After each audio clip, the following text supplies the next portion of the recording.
Tarde, tudo bem?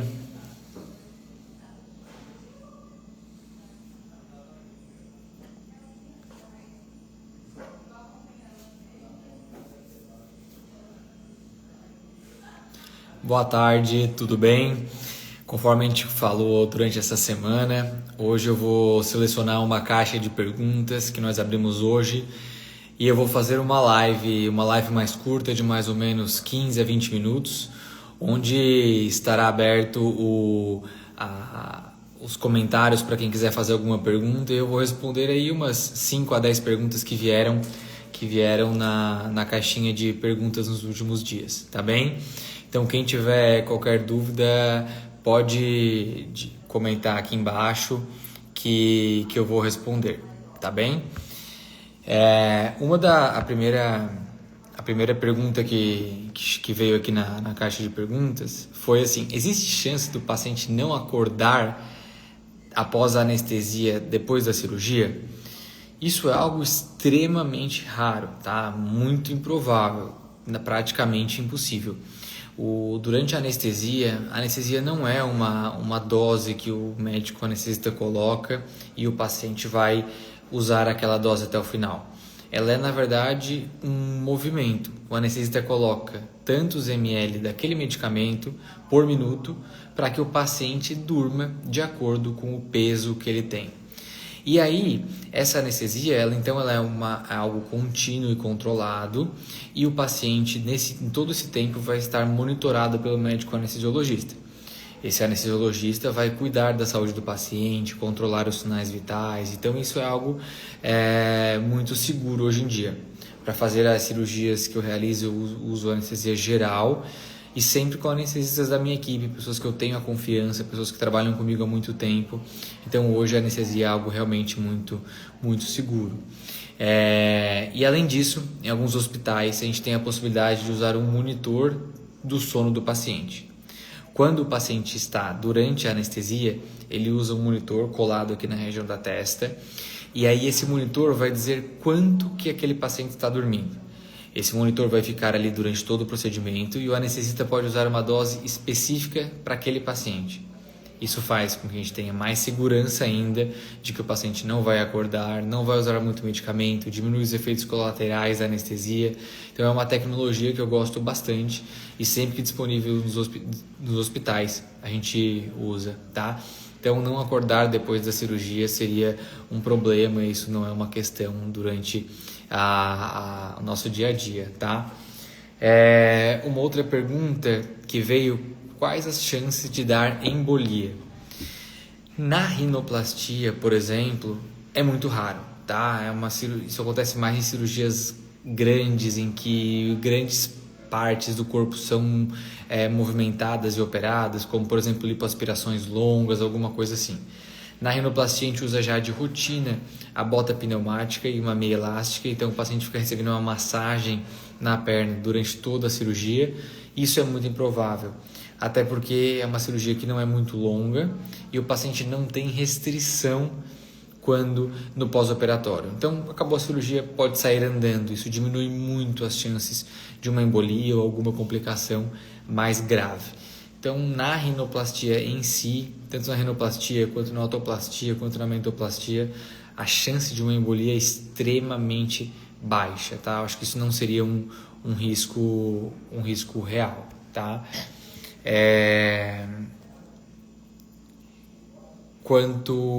Vamos lá.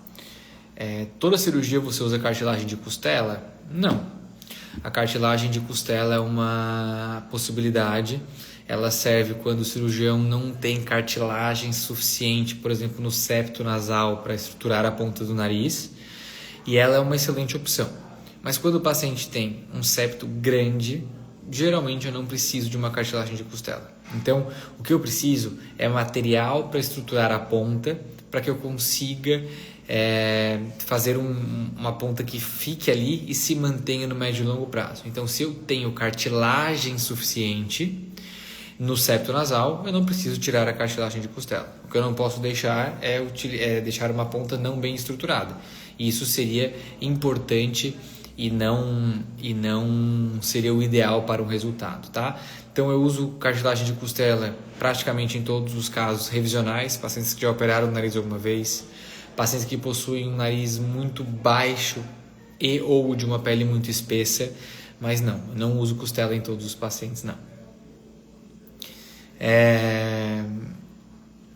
Já estou na dieta zero açúcar, só esperando o grande dia da minha cirurgia. Essa é uma paciente que já tem uma cirurgia agendada e realmente o consumo de açúcar é algo que a gente conversa bastante durante a consulta.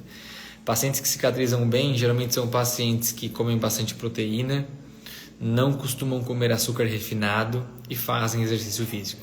Então eu sempre pergunto para os pacientes durante a consulta sobre dieta, exercício, açúcar refinado, se eles praticam algum tipo de atividade física, e recomendo fortemente que eles diminuam o consumo de açúcar refinado. E essa, inclusive, é a única restrição que eu deixo no pós-operatório. Eu deixo o paciente 60 dias, zero açúcar. Depois que eu comecei a dar essa recomendação, eu acho que meus pacientes têm cicatrizado melhor e mais rápido.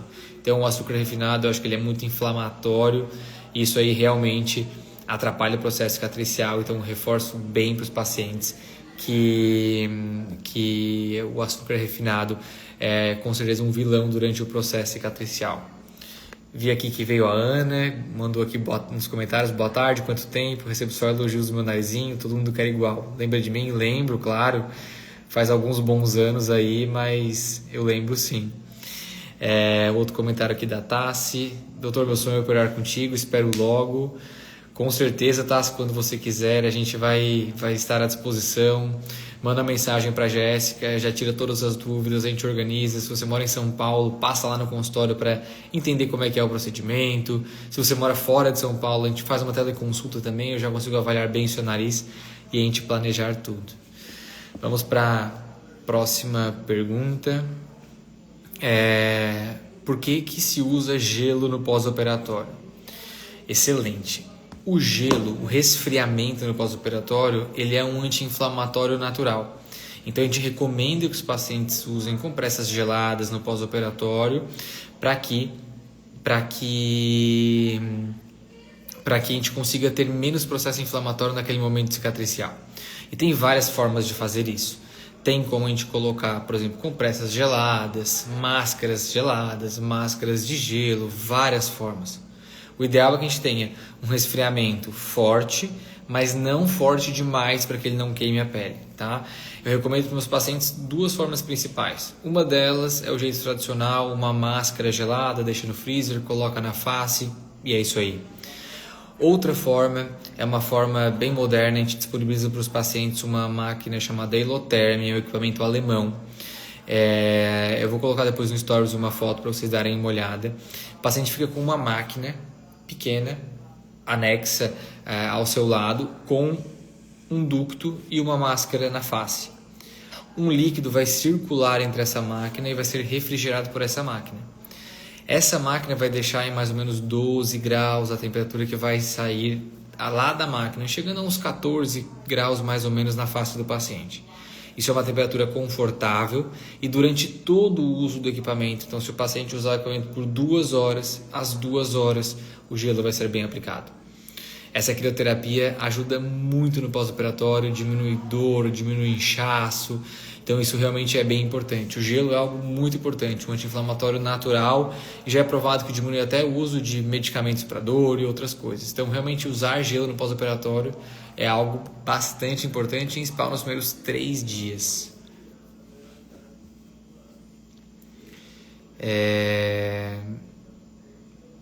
Vamos lá para a próxima. Você faz muitos casos revisionais? Sim, faço bastante. Caso revisional, para quem não sabe, é uma rinoplastia secundária, por exemplo, onde o paciente já fez uma cirurgia alguma vez. A grande maioria dos casos são pacientes que operaram aí há 20, 30 anos atrás. Era uma técnica não estruturada e aí a gente tinha algumas evoluções não tão favoráveis no médio e longo prazo. Então o paciente até tinha uma ponta mais estruturada, mas acabou que ele não que ele não se manteve daquela forma, ou o nariz não cicatrizou tão bem. Então, por isso que hoje a gente sempre usa a estrutura de cartilagem do próprio paciente para que a gente consiga o melhor resultado de médio e de longo prazo, tá? Doutor, após 3 anos de rinoplastia, você indica usar o Roacutan? Olha, o Roacutan para quem não sabe, é um remédio chamado de isotretinoína, é o nome da droga. É um medicamento utilizado basicamente para tratar acne e peles muito oleosas. Ele atrofia as glândulas sebáceas. Então, quando a gente usa esse medicamento no pós-operatório, ele ajuda a cicatrizar melhor, diminui a formação de fibrose. E quem tem pele muito espessa, poros muito largos, utilizando, acaba que a pele do nariz e da zona T, que é a região aqui onde a gente mais tem glândulas sebáceas, fica melhor. Então, assim, usar o Roacutan sempre vai melhorar bastante essa pele da face, em especial da zona T. Então, quem tem interesse em, às vezes, melhorar a oleosidade, alguma coisa assim, eu acho que é algo indicado. Pode conversar com o seu dermatologista sobre o assunto, ou mesmo seu cirurgião, para ver se pode ou deve utilizar. Acaba que quem tem peles mais espessas acaba se beneficiando também da redução da oleosidade, melhorando às vezes a oleosidade do cabelo, algumas outras coisas também, como um efeito colateral bom. Tem efeitos colaterais ruins também. Primeira coisa que não pode tomar se a mulher estiver grávida, então ele pode causar malformações, isso é extremamente importante. E também ele pode deixar a boca um pouco mais ressecada, a pessoa pode ficar com o lábio um pouco rachado, então tem que fazer uma hidratação um pouco melhor nessas regiões, tá? Mas de maneira geral é uma medicação bem tolerada e quando a gente usa no pós-operatório de rinoplastia, a gente costuma utilizar doses baixas. Então, uma dose de 1/3 mais ou menos do que a dose habitual para o peso daquele paciente. Então também costumamos ter um efeito colateral baixo em relação à dose, por exemplo, para tratar acne, tá? A Patrícia perguntou: boa tarde, doutor, sou muito ansiosa pela minha cirurgia, que é depois de amanhã. Tem alguma outra recomendação para mim além da dieta zero açúcar? Olha, a dieta zero açúcar realmente é a recomendação mais importante, né? A gente avalia, como a gente conversou antes, como é que é a dieta do paciente, se tem um bom aporte de proteínas, se come fibras, salada, fruta, tudo isso em termos de alimentos menos processados, tá? Mas agora, Patrícia, já está tudo certo, tudo organizado, daqui 2 dias sua cirurgia, eu vou estar lá, Lígia, Ariane, Emily, Dr. Rafael, anestesista, toda a equipe vai estar lá para a gente realizar a sua cirurgia, tá? Agora só relaxa, já está tudo pronto, a gente vai cuidar bem de você na segunda-feira. E reforçando também essa parte de recomendação, como é que a gente trabalha? Quando o paciente marca a cirurgia, a gente divide ele em algumas fases. A gente tem um software que acompanha o paciente durante todo esse período. Isso traz uma segurança muito grande para mim e para o paciente. A equipe acompanha através de um software chamado Process Street e lá ele vai colocar o paciente com a sua data de cirurgia. E aí a gente vai ter um checklist o que tem que ser feito em cada momento. Então, por exemplo, a Patrícia que mandou a pergunta aqui agora, a cirurgia dela na segunda-feira. Então, na quinta-feira, a Lígia, que é uma enfermeira que está comigo há mais de 1000 cirurgias, já mandou para ela, de acordo com a nossa rotina, o endereço do hospital, o nome do hospital, que horas deve chegar, que horas parar de comer, como vai ser o jejum, o que não pode, o que pode, o que para de medicamento ou não para. São todas informações que se a gente tivesse passado lá na consulta, às vezes a consulta foi 6 meses atrás. O paciente já não lembraria mais, é muita informação. Então a gente vai passando de uma forma lenta e progressiva para o paciente conseguir assimilar em cada momento. A equipe administrativa faz tudo para o paciente, para que ele não precise se preocupar com essas questões administrativas. Então a gente vai fazendo esse trabalho de mandar para o paciente aquela informação que ele precisa naquele momento. Então, as informações vão ser passadas naquele momento que o paciente precisa para que ele consiga processar e entender cada momento. Ela vai parar na segunda-feira, então na terça-feira eu ou a Ariane ligamos para ela, vemos como é que ela está e a gente vai acompanhando dia após dia. Através de fotos, mensagens e ligação, a gente vai acompanhando o paciente na primeira semana em especial, que é a mais importante. Gabriel mandou aqui, equipe suporte impecável, pré e pós-operatório, a minha escolha. Obrigado, Gabriel. Gabriel operou uns 2 anos atrás. Obrigado mesmo aí pelo carinho. A Bea perguntou para que serve a dieta zero açúcar. O açúcar refinado, Bea, ele é algo muito inflamatório. Então, pacientes que comem muito açúcar tendem a ser pacientes mais inflamados. E a gente precisa ter um controle do processo inflamatório cicatricial. É comum, na verdade é normal que o corpo gere um processo inflamatório para realizar o processo cicatricial, isso é normal e habitual, mas se esse processo inflamatório for desregulado, isso pode gerar muito inchaço e uma cicatrização não organizada. Então, conversando com os pacientes, entendendo como é a rotina das pessoas hoje em dia, eu comecei a bater muito nessa tecla, olhando além de um bom aporte de proteínas, fibras e minerais, o olhar para o açúcar refinado.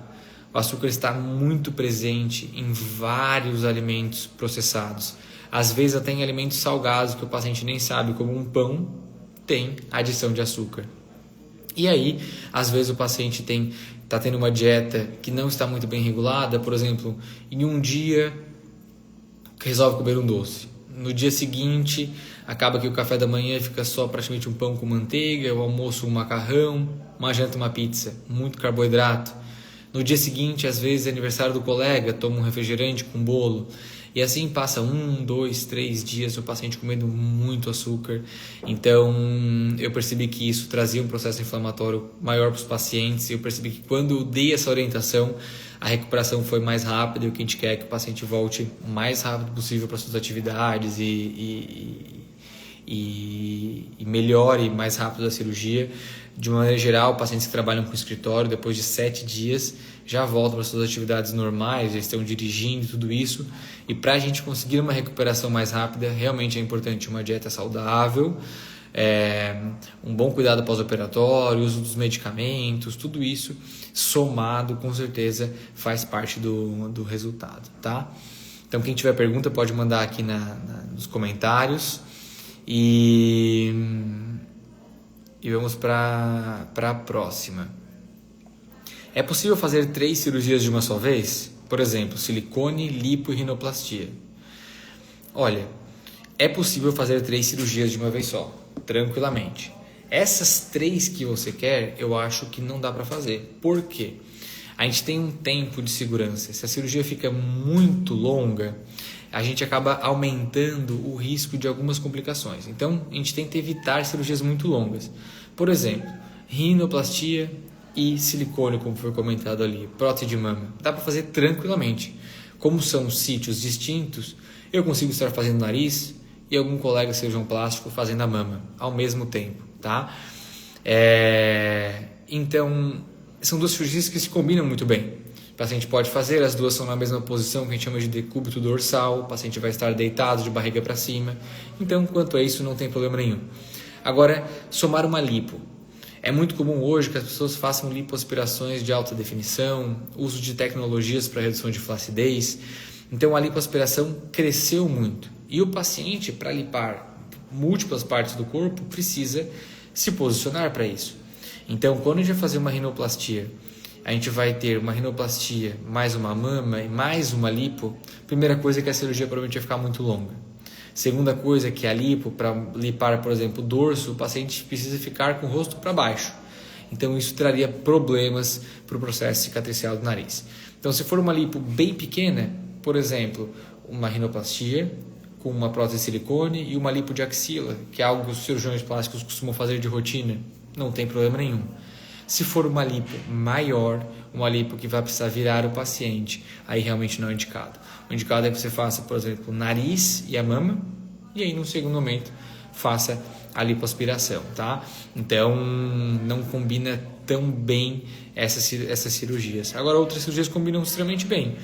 Rinoplastia, minha esposa ginecologista faz bastante ninfoplastia, lá uma cirurgia íntima, dá para fazer ao mesmo tempo, então nem aumenta o tempo de anestesia, a gente consegue fazer simultâneo, isso é muito benéfico para o paciente. Então vamos lá para a próxima, a Roberta Borromeu. Para o esporte, por exemplo, musculação, podemos voltar quando? Para rinoplastia, eu libero para exercícios físicos leves após 20 dias da cirurgia. Então, mais ou menos 3 semanas. O que é exercício físico leve, né? Exercício físico leve é um exercício físico que não vai aumentar a pressão, acelerar muito o coração. Então, um exercício físico leve é a pessoa voltar para a musculação, por exemplo, para fazer braço com uma carga menor do que costumava fazer anteriormente. Então, por exemplo, fazer um braço com uma carga de 20, vai fazer agora com uma carga de 10. Volta de uma forma mais lenta. É voltar, por exemplo, para um exercício de isometria, uma bola na parede, segurar ele com a coluna, fazer um agachamento sem carga, fazer movimentos que não vão forçar muito, que você não vai aumentar muito sua pressão nem acelerar o coração. Quando chegou com 30 dias de pós-operatório, aí eu libero para exercícios físicos pesados, como crossfit, corrida, coisas que vão acelerar muito o coração, uma musculação com cargas mais pesadas. Tudo isso eu vou liberar com 30 dias de pós-operatório. E aí, com mais ou menos 40 dias de pós-operatório, que é quando eu faço o terceiro retorno pós-operatório, aí eu reviso o nariz por dentro, vejo se está bem cicatrizado e libero a natação. Então, a natação é o último que eu libero por causa do contato com a água clorada, então a gente tem que ter uma segurança um pouco maior. Quando eu faço otoplastia, orelha de abano ou mentoplastia, eu libero o exercício físico com 2 semanas. São cirurgias que a gente tem muito menos risco de sangramento. Então a gente consegue liberar um pouco mais cedo em comparação com o nariz. O nariz é uma mucosa, então mucosa tem muito sangue. Se forçar demais, pode sangrar. A Bea perguntou, é possível fazer a retirada do nódulo no seio e prótese de silicone no mesmo dia? Com certeza, tá? Cirurgias de mama, praticamente todas podem ser feitas no mesmo tempo cirúrgico. A gente combina tudo antes, organiza com as 2 equipes e dá para fazer tranquilamente. Como eu falei, dá para fazer inclusive simultaneamente. A cirurgia de mama, por ser num sítio com uma distância não muito longa, mas razoável em relação ao nariz, pode ser feita de forma simultânea. Então, por exemplo, se a cirurgia da rinoplastia vai durar 3 horas e meia e a mama vai durar 2 horas e meia, esses valores não vão ser somados. Não vamos ter 6 horas de anestesia. A gente vai ter talvez umas 4 e meia. A gente vai conseguir fazer muito dessa cirurgia simultânea. Isso é extremamente benéfico para o paciente, com certeza, diminuindo e encurtando a cirurgia. A gente encurta riscos pós-operatórios, dentre outras coisas, custos também de hospital, tudo isso diminui. Então é uma cirurgia que a gente faz bastante associação, tá? O Álvaro perguntou aqui, tem que parar de beber quanto tempo antes da rinoplastia? 2 dias antes tá bom, tá, Álvaro? 48 horas tá mais do que o suficiente, o álcool é metabolizado muito rápido. A gente tem algumas outras coisas assim que são mais complicadas pra gente. Então, coisas que os pacientes precisam parar bem antes. Emagrecedores, Mounjaro, Ozempic, Wegovy e Saxenda, todas as variações de canetas emagrecedoras. No mínimo 21 dias antes da cirurgia, a gente sempre recomenda com 30. Por quê? Esses emagrecedores diminuem o esvaziamento do estômago. E o estômago precisa estar vazio para anestesia, por isso que a gente pede um jejum pré-operatório. Então, se o paciente tomou esse medicamento, a gente deixa ele em jejum 8 horas, a gente não tem segurança de que ele realmente está em jejum. Então, esses medicamentos precisam ser parados pelo menos 21 dias antes da cirurgia. A gente orienta isso em consulta, mas é bem importante, tá? Outras coisas que podem trazer problemas, cocaína, então cheirar drogas que mexem no coração com menos de 1 semana é extremamente arriscado, tá? Então, esses são aí os principais medicamentos e drogas que precisam ser paradas. São com certeza as 2 que mais trazem risco para o procedimento anestésico. De uma maneira geral, a cirurgia não precisa parar muitos medicamentos de uso contínuo podem ser mantidos, anticoncepcional, tudo isso. A Lu mandou, você é o melhor médico da vida, meu nariz ficou maravilhoso. Obrigado, Lu, já está fazendo o quê? Uns 4 anos no seu nariz, né? Mulheres que quiserem, no interior de São Paulo, que quiserem comprar roupa, a Lu está sempre trazendo as novidades lá pro interior, sempre está em São Paulo. A sorte da Lu é que na época a gente não falava tanto de açúcar no pós-operatório, não era um cuidado tão grande que a gente tinha, mas é uma paciente muito gente boa. Um abraço, Lu. Vamos fazer aqui a última pergunta. A gente ia falar ficar em 20 minutos, mas já estamos com 25, né? E aqui perguntaram por que eu falo de limpeza de pele antes da cirurgia. A gente tem no nariz, como eu comentei antes, muitas glândulas sebáceas. E aí, às vezes, o paciente está com muito cravo nessa região. Homens em especial, tem cravos maiores. E aí, quando a gente vai fazer a cirurgia, a gente levanta a pele, essa pele dobra, e aí os cravos começam a sair. E nesses cravos, a gente pode ter a presença de talvez bactérias, algumas coisas que não são muito interessantes para a gente naquele momento, tá? A gente limpa muito bem a pele do paciente com alguns produtos recomendados, mas se esse cravo vai sair, ele pode não estar, que a gente chama estéril, né? Ou não pode estar asséptico. Então a gente pede para que faça a limpeza de pele. A limpeza de pele vai tirar esses cravos e aí durante a cirurgia, quando a gente movimentar a pele, a gente não vai ter esse processo da saída dos cravos e uma possível contaminação, tá? Então a limpeza de pele realmente é algo bem importante. Tem mais algumas perguntas aqui, depois eu respondo no Stories mesmo, então eu queria agradecer a todo mundo que mandou pergunta. Vou fazer um pouco mais de live, eu acho que ajuda bastante a responder algumas perguntas que vocês colocam nos comentários. Muito obrigado, bom final de semana a todos.